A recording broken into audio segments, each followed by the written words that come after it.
My name is Eddy Milcette, and I am an information security analyst at Houghton, Mifflin, Harcourt.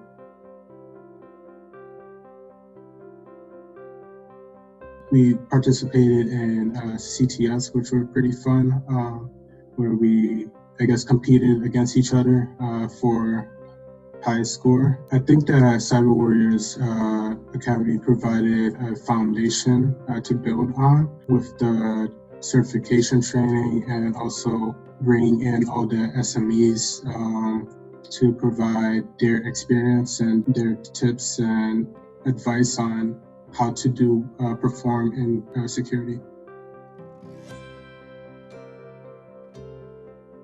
If I didn't have CyberWarrior's Academy training, I think it would have been much more difficult to get the job that I am in now.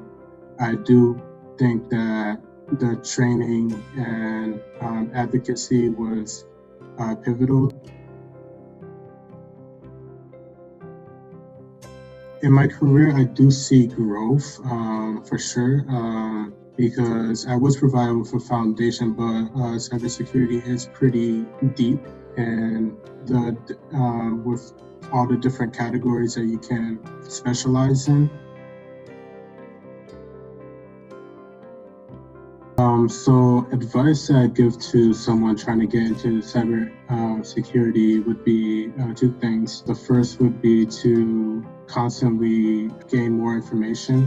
There's a lot in the field to learn, and you just want to keep learning. Second piece of advice would be just to keep your relationships with your peers and coworkers, because cybersecurity, what I've been seeing and learning is there's a lot of trust in recommendations. I'd also recommend taking training programs such as CyberWarrior's Academy, because they also provide a lot of hands-on support and relationships with SMEs in the area so that you feel more connected to the cybersecurity community.